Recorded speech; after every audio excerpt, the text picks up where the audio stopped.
everyone. Welcome back. I'm here to talk about Chapter 5 in the Managerial Accounting book. Today we're going to talk about cost, volume, profit analysis, and how we're going to make those decisions. How are we going to make decisions about how much a product should cost? How are we going to make a decision about what our volume should be, how many units we're going to produce, and then what our total profit is going to be, and how much profit we're going to have per unit and in total. So we're going to look at several variables, how we can switch things around, spend more on advertising, spend less on materials, sell for a higher profit, and how managers actually make those decisions. So to make this easy for you, we're going to use the following assumptions. We're going to assume that the selling price is always the same. We know in real life that selling prices go up and down, but for this situation, we're going to assume they're all the same. We're going to assume that costs are linear and that they can accurately be divided into variable and fixed components, and that in multi-product companies, the mix of products sold remains constant. Now, in this class, we are not going to do multi-product companies. We're going to only do single product companies. But when you get later on in your career, you're going to have to make decisions about multi-products and or multi-services. So the basics of cost, volume, profit analysis is that it's helpful.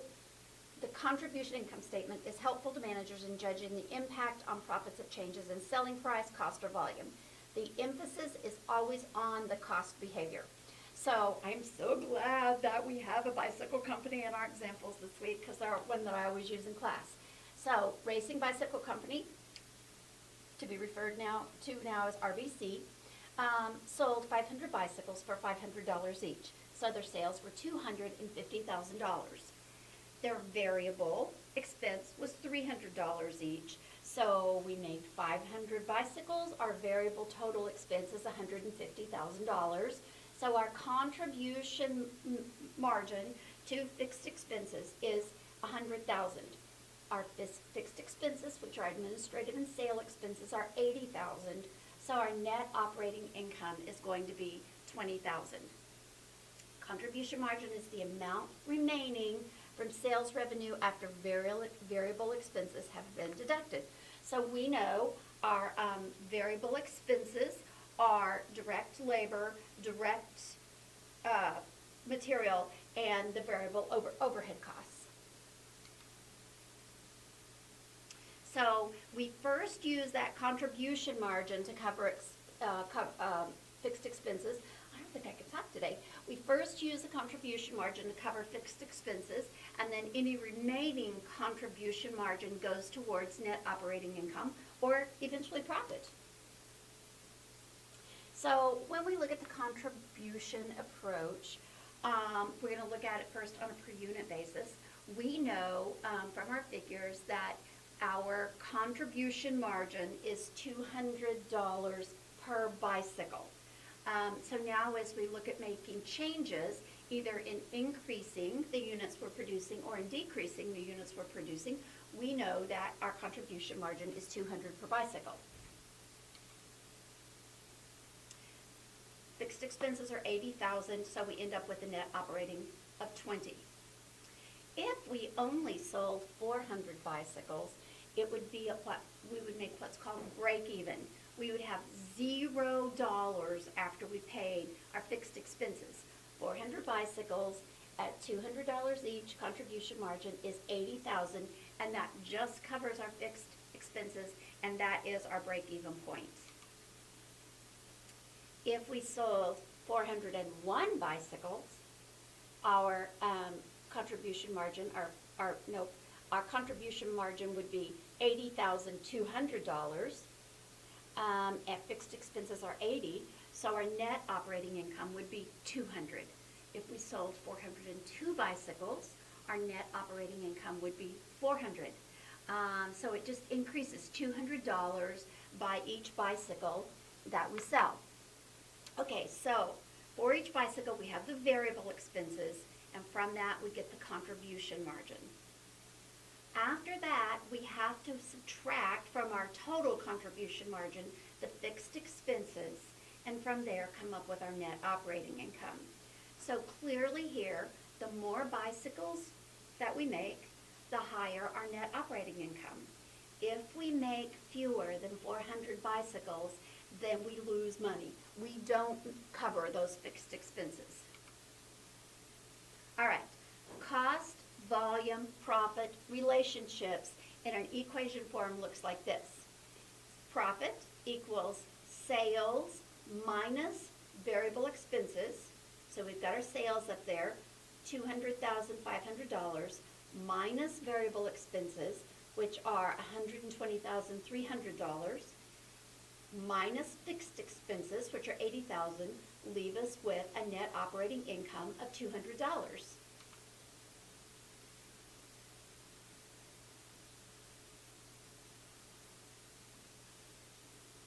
There you go.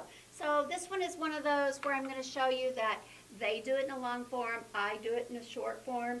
Either way, it doesn't matter. So they show profit equals the price times quantity minus variable expense times quantity minus fixed expenses. I would say our profit, I can get rid of this in a second. Profit equals 500 minus 300 times quantity minus fixed expenses.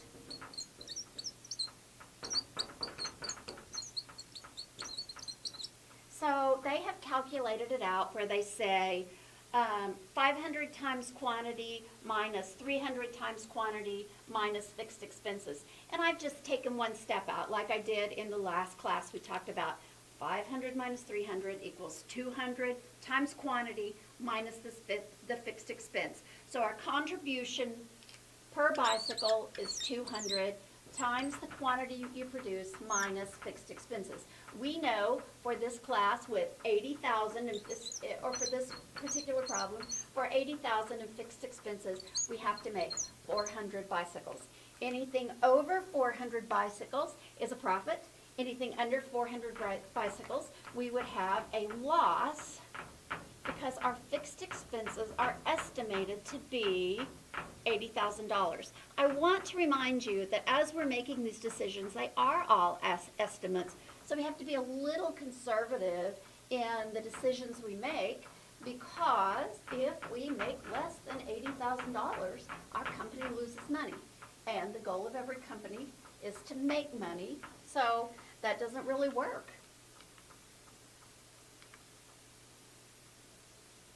All right, so here we want to find out a ratio, our contribution margin ratio.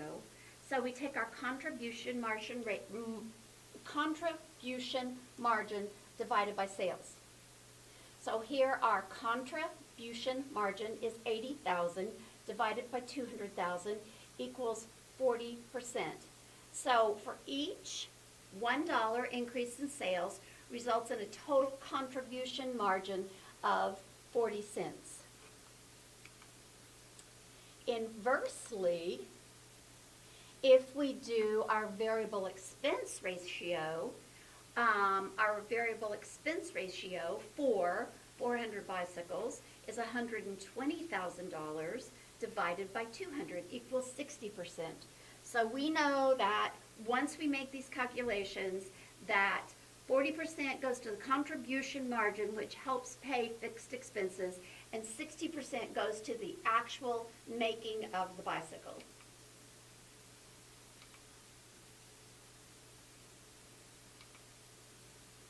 Okay, so cost, volume, profit, some other applications. So what if we decided to make that we could increase sales by 40 bicycles if we increased our budget by $10,000? Is that a good decision or a bad decision? Make 40 more bikes. Well, what does it cost us to make 40 bikes? $12,000 more. So we increase the number of bikes we make, but we also increase our fixed expenses by $90,000. When we made 500 bikes at the regular level of advertising, our net operating income was $20,000. If we increase the units by spending 10 more thousand in advertising, we now have 90,000 in fixed expenses, and our net operating income decreases. So that may not in itself be a good idea. If we're keeping everything else equal, this is not a good plan.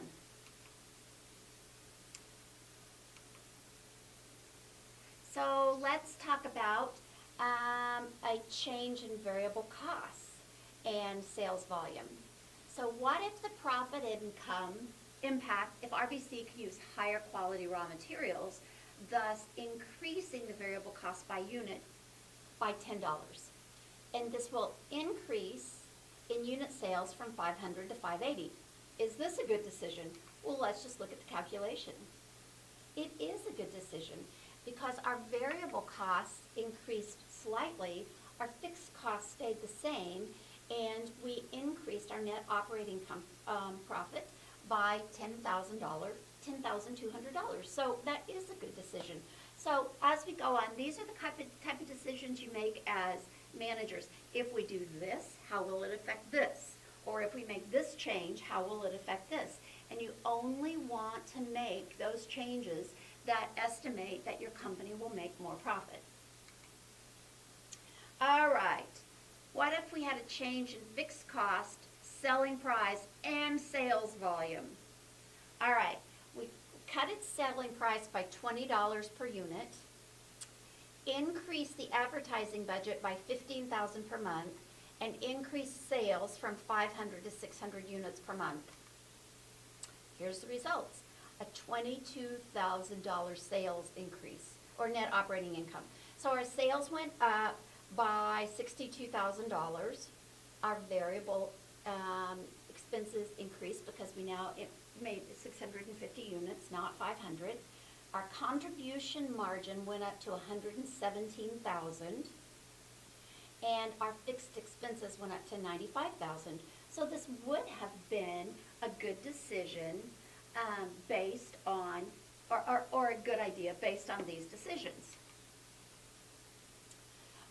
What is the profit impact if RBC pays a $15 sales commission per bike sold instead of paying salesmen flat salaries that currently total $6,000 per month, and increase unit sales from 500 to 575? Well, what that does is it increases our variable expense because we're now paying $15 per bicycle that are sold, and we decreased our fixed expenses by $6,000. So we know that by paying that $15 per bike variable expense on sales commissions, we reduced the total salary to $74,000, that it was a good sales decision. All right, the next example. If RBC has an opportunity to sell 150 bikes to a wholesaler without disturbing sales to other customers or fixed expenses, what price would it quote to the wholesaler if it wants to increase monthly profits by $3,000? All right. We want to increase by $3,000, so we simply divide that by 150 bikes. So we want to increase by $20. We need a contribution margin of $20 per bike. Our variable cost per bike is $300 per bike, so we have to increase the selling price to $320. We've talked before that sometimes it doesn't make a lot of sense because they're not covering any of the fixed costs here. But the fixed costs, they're not going to change at all. So in this situation, the company can make $3,000 more profit without touching anything and sell a whole lot more bikes. So the last thing we want to do is determine a break-even point. So it becomes important for a company to know exactly where they're going to break even and exactly what their safety margin is. Safety margin is how much a company earns over and above their net operating or their fixed expenses. All right, if we take profit equals the unit contribution margin times quantity minus fixed expenses. So if our profit is 0 And our unit contribution margin is $200 times quantity minus fixed expenses. So this is just such an easy one. Break even is 0. I'm going to move that up a little bit. Break even is 0 equals $200 times quantity, and we know our fixed expenses were $80,000. So we're looking for this number right here, our quantity, and we know in this situation that it's 400 bicycles.